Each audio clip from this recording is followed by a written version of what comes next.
Olá, amigos e amigas. Há uma ciência, também chamada de ciência da administração. Nós temos ciência que explora diferentes segmentos, né, da vida humana. Tem as ciências sociais, tem as ciências exatas, né? Mas tem a ciência da administração. E nós estamos nos propondo gastar algum tempo estudar esse assunto de administração e administração de igreja, baseado nos valores, nos princípios e nas orientações da palavra. Quando se pensa em administração, mesmo na administração secular, se tem que pensar em recursos. Quem administra, administra recursos. Um outro aspecto muito importante é que, quando se fala em administração, se pensa assim em multiplicação, em crescimento, em desenvolvimento, em produtividade. Então, quando uma empresa contrata um administrador, qual a expectativa que essa empresa tem? Primeiro, que não caia a produção. E se é uma empresa de vendas, que não caiam as vendas. Não é? Então, um bom gestor, um bom administrador será reconhecido na medida que ele transforma, não é? Ele usa os recursos da empresa e transforma em lucros. E isso normalmente é medido por números, não é? Ou um percentual ou valor. Não é? Valor tem que ser significativo. Então, em administração, de maneira geral, né, falando de maneira geral, você tem 3 recursos básicos. Então, aquilo que nós podemos chamar de de recursos institucional. E vamos aqui para efeito do nosso programa aqui, do curso, vamos chamar de recursos físicos. Então, vamos dizer, se é uma fábrica, ela tem lá um galpão, tem um espaço, ela vai ter máquinas, equipamentos, né? E vai ter uma estrutura. Vai ter uma estrutura para produzir. E aí você tem, as empresas têm melhores recursos institucionais, não é? Ou não têm tão bons recursos institucionais. Alguns são próprios, outros são alugados. Mas, enfim, se cumpre a finalidade de facilitar a produção e a produção ser comercializada, está tudo bem. Não é? E toda empresa ela vai sempre procurar aprimorar os seus recursos institucionais, né? De estrutura física, principalmente, né? E o que mais estiver envolvido com a estrutura física. O outro segmento é de recursos financeiros. Também é uma ciência administrar as finanças de uma empresa. Por exemplo, um empreendedor, um proprietário de uma empresa, se ele gasta todo o dinheiro que entra, vai falir. Estima-se que um bom negócio gira uma lucratividade entre 8% e 10%.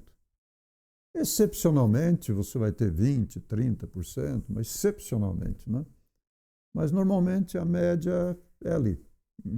Para sobreviver, pagando todos os impostos, as taxas, toda a folha de pagamento, tudo ali. Enfim, os recursos financeiros. E você tem os chamados recursos humanos. Recursos humanos. Bom, em qualquer empresa, em qualquer entidade, em qualquer setor, os recursos físicos, estruturais, são muito importantes. Os recursos financeiros estão de uma relevância muito grande. Mas os mais importantes recursos serão sempre os humanos. Se você tem um bom recurso humano administrando as finanças, vai prosperar. Se você tem um ambiente apropriado para abrigar os recursos humanos, vai facilitar a prosperidade.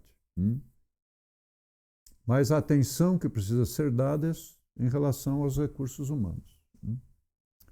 De maneira geral, os recursos humanos são mais explorados, literalmente explorados, do que capitalizados, né? O recurso humano, ele tem limitações, e tem potencialidades. Então, uma boa gestão, uma boa administração, ela vai trabalhar no sentido de aproveitar o melhor dos recursos humanos. Bom, quando a gente transporta este assunto para a administração eclesiástica, a administração de igreja, da mesma forma. Nós vamos ter recursos institucionais, quer dizer, estruturas físicas, você vai ter recursos financeiros, você vai ter recursos humanos. Falando de uma igreja, estamos aqui pensando em uma igreja local. E também estamos pensando numa igreja adventista. Mas os princípios se aplicam a qualquer outra congregação. Nem sempre a gente tem os melhores recursos de estrutura física, que vamos chamar de institucional.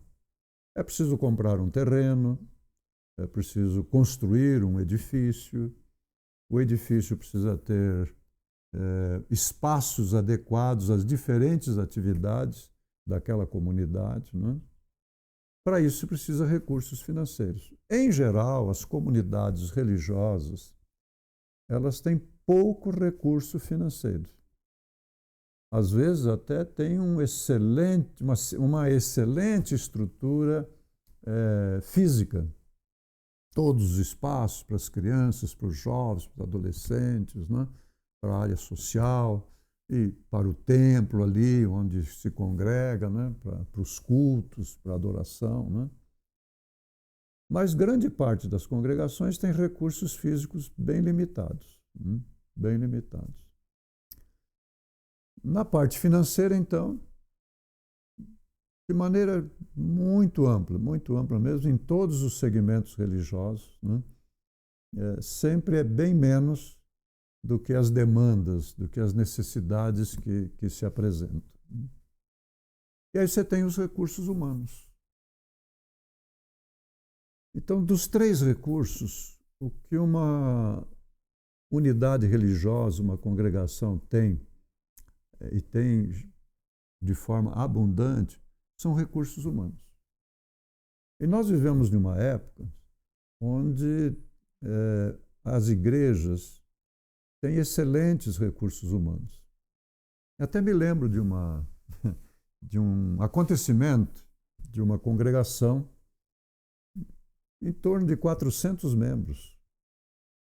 E um dia eu recebi o telefonema do primeiro líder, que entre nós chamamos de ancião, né, daquela congregação.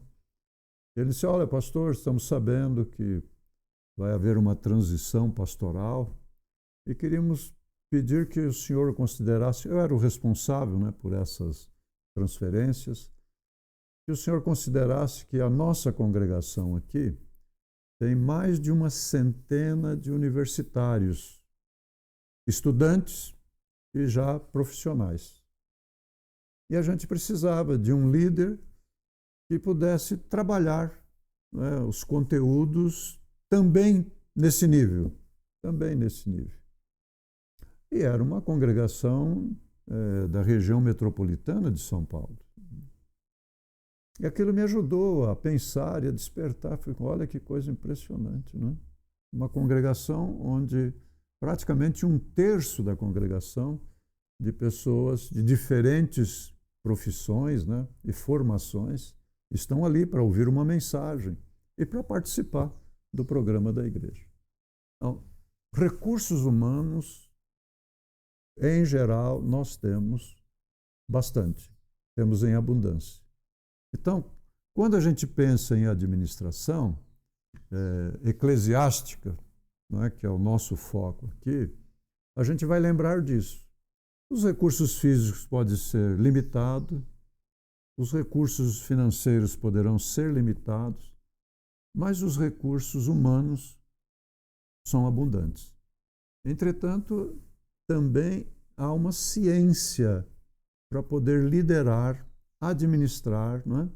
E levar recursos humanos a serem produtivos e se realizarem também. Porque as pessoas, elas gostam de, no que ela faz, na contribuição que ela dá, se sentir bem, sentir útil, sentir que está prestando um serviço que realmente ajude outras pessoas e vai ajudar a si mesmo. Então nós podemos dizer que a igreja é um corpo, né? É o corpo de Cristo em movimento. Né? A igreja em movimento. Uma congregação, uma comunidade religiosa em movimento. Então, dentro desse contexto, nós vamos trabalhar a ideia, assim, não diria propriamente a ideia, né? Mas o sentido de como o Criador dirige o seu povo. Pois é uma igreja, não é? E nós entendemos pelas Escrituras, pela palavra, que a igreja nesta terra representa os objetivos, os propósitos do Criador para os seus filhos. E quando os seus filhos se reúnem, não é? Eles são povo de Deus. E nós, individualmente, fazemos parte do povo de Deus. Então, é muito bom, muito importante a gente perguntar como Deus dirige o seu povo. A gente vê relatos e lê, não é? Descrições de como Deus dirigiu o seu povo no passado, em diferentes situações. E dessas leituras, desses estudos, podemos ter aplicações para os nossos dias, para ter uma ideia clara de como Deus dirige o seu povo nesses dias. Especialmente num país como o nosso, que é de fundo, né, de base religiosa, e onde a gente tem um número muito grande de denominações com aspectos diferentes, vamos dizer assim, até de administração eclesiástica, aspectos diferentes na teologia, na doutrina, não é? Mas é bom a gente se voltar para as Escrituras e procurar compreender esse caminho que Deus nos aponta, né, para termos esse entendimento. Então, é fundamental para ter essa compreensão de administração eclesiástica, que numa outra expressão seria como Deus dirige o seu povo, como o Criador dirige o seu povo, conhecer um pouco da história da igreja nesta terra. Ela não é recente, tem pelo menos documentados, né, 6.000 anos de história, e ela começa ali no Éden. Ali no Éden. Ali um casal, não é? E no jardim, um lugar, como a gente costuma dizer, paradisíaco, né? Paradisíaco. E sobre a proteção do Criador. Geralmente, a proteção do Criador ela vem através dos anjos, né? Então, o Éden estava ali protegido, estava protegido. Aí começa a família de Deus, o primeiro casal. E esse Criador, ele vinha todo entardecer conversar com o casal. Lembra-se, né, que o primeiro casal, Adão e Eva, vieram à existência adultos. Mas eles precisavam se desenvolver agora. Então eles tinham um professor, e o professor era Cristo, né? João diz que Jesus estava na criação, né? Então ele era o professor que vinha ali, né? Cada entardecer, trazer instruções, informações. Eu até gosto de pensar que o Criador estava ali, né? Dando mostrando a dimensão desse mundo criado. Em algum momento vamos falar disso, né? A dimensão deste mundo criado, tanto no macro quanto no micro, né? E pessoalmente também. É uma experiência, deve ter sido, né? Uma experiência assim, maravilhosa, extraordinária, né? Fantástica, vamos dizer assim. Bom, mas aquele quadro edênico Não sabemos quanto tempo durou, mas o fato é que houve uma interferência. Interferência.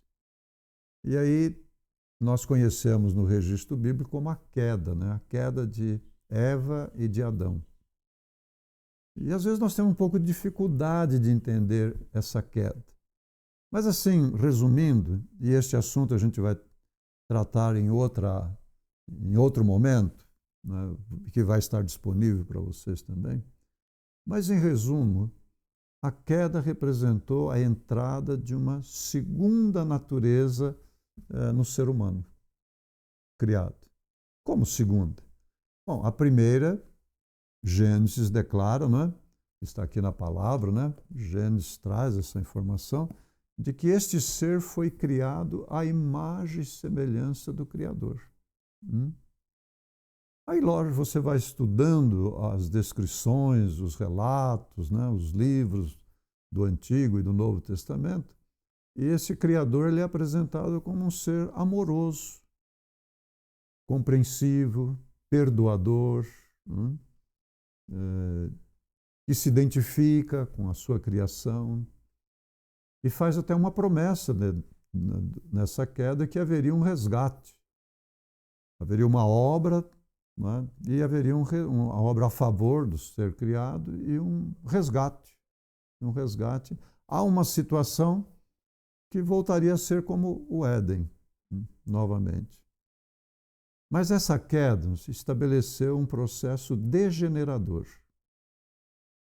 Esse processo de degeneração era mental, moral e físico. Mental, moral e físico. Uma degeneração completa. Ela foi gradativa. Por exemplo, a degeneração física, no relato das Escrituras, apresenta que as primeiras 10 gerações viveram em média 900 anos. As seguintes 10 gerações viveram em média 350 anos. As seguintes 10 gerações viveram em média 150 anos. E aí, seguiu em diante, ao ponto que a Bíblia, né, os Salmos fala em 70 anos, 80 com muito enfado, com muito cansaço. É uma degeneração física. Mas também houve uma degeneração moral. O reino de Deus, implantado pelo Criador, é um reino onde tem princípios éticos, tem valores. Esses valores eles foram assim condensados nos 10 mandamentos. E depois, esses 10 mandamentos foram condensados e apresentados no Novo Testamento em 2 mandamentos. Vocês se lembram, né?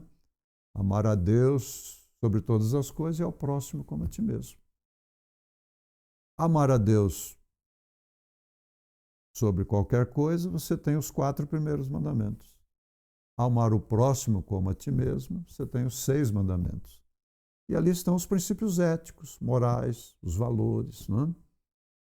Então a queda estabeleceu uma outra natureza que leva à degeneração.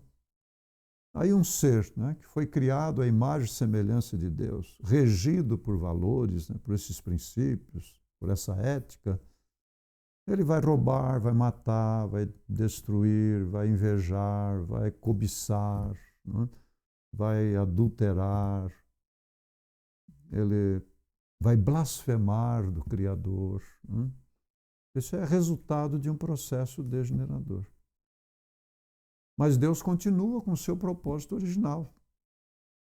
Embora tenha entrado esse processo degenerador, ele manteve uma linha, não é? Ele influenciou uma linha de filhos de Deus, chamados filhos de Deus, não é? Que iriam viver esses valores, procurar viver em harmonia com estes princípios. Não é? Bom, mas a despeito de todo o esforço feito, esse processo degenerador levou a um momento de juízo. O que representa juízo nas Escrituras? Né?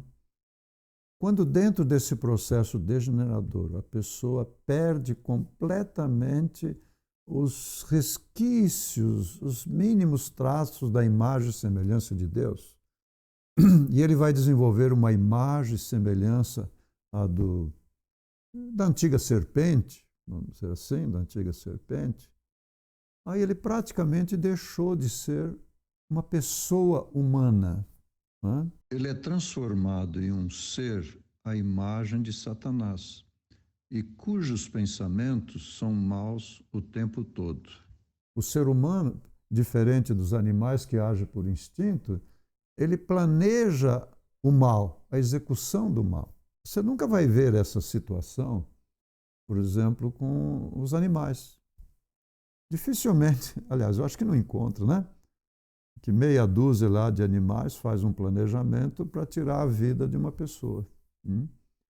Se eles sentirem que o espaço deles está sendo invadido, que eles consideram por alguém estranho, eles vão atacar. Mas eles não vão planejar o mal. Né? Ou se tiverem com uma fome, né? Uma coisa assim, então para sobrevivência. Mas no normal mesmo, chamado animais ferozes, não vão atacar, a não ser que eles se sintam ameaçados. Já os seres humanos degenerados, as pessoas degeneradas, eles não só praticam o mal, como planejam o mal. Então isso é uma coisa terrível. Isso é parte da história da igreja também, não é? Do povo de Deus. Então, estavam vivendo, então chega esse período, né? Noé, o anúncio do dilúvio, e finalmente veio o juízo e conhecemos a história. Né? Então, essa é a história da igreja de Deus. Vai começar de novo com Noé e a sua família. Vão passar alguns séculos. Né? Aí tudo se degenerou de novo. Aí Deus chama Abraão lá da longínqua terra, né? Longínqua terra vamos dizer, do Oriente, né? Daquela região de Babilônia, conhecida depois como Babilônia, Ur dos Caldeus. E Deus trouxe aqui para a Palestina, a região hoje conhecida como Palestina, Abraão, para ele desenvolver uma família ali, constituir uma nação. Percebe? Isso tinha uma gestão ali, um chamado, Abraão chega, vai desenvolver a sua família. Não é? E aí tem toda essa história ligada a este assunto. Não é? Mas também, não é? Essa nação que se formou de Abraão, com as 12 tribos, primeiro perdeu-se 10, depois 2 ficou uma, e também teve um processo de degeneração, de perdas ao longo desse período. E aí chegamos nesse período aqui de Cristo, né? Da vinda de Jesus, cumprindo a promessa lá do Éden. E aí vieram os apóstolos. E houve uma mudança muito grande aqui, muito grande mesmo. Até aqui, nós tínhamos a igreja administrada de uma forma. O povo de Deus, Deus conduzindo, o Criador conduzindo o seu povo de um formato. Ali tinha as referências. E a referência desse povo era o santuário. Primeiro construído ali no deserto, né? Armava e desarmava, e depois construído fisicamente no tempo de Davi e Salomão. E tem os sacerdotes, os levitas, os sacrifícios. No primeiro momento, eles viajavam, né? Pelo deserto, especialmente quando saíram do Egito, e depois tiveram um lugar fixo, onde hoje é a Palestina. Então, aí chegou o tempo da vinda de Jesus. Aí houve uma mudança muito grande. Tem agora uma nova situação. Vai se formar agora a igreja. Não mais um lugar fixo, não mais um sistema sacerdotal, não mais o sistema levítico, não mais o templo e pequenas congregações em sinagogas. Mas agora então veio a igreja, uma igreja que se reunia nas casas, e aí foram estabelecidos os anciãos, os presbíteros, que depois se tornaram pastores. E a igreja foi se organizando ali, se estruturando, e praticamente nos 2 primeiros séculos não tinha estrutura física, e praticamente não tinha recurso financeiro também. Então, como regra geral, a igreja é pobre, tem poucos recursos, mas tem bastante recursos humanos. Nesse período pós-ressurreição de Jesus, até o final do século, em 70 anos, é calculado que em torno de 40% dos habitantes do Império Romano se converteram. 40%. É uma coisa maravilhosa, extraordinária, não é verdade? Bom, nós vamos ter um pequeno break aqui e no próximo segmento a gente dá continuidade.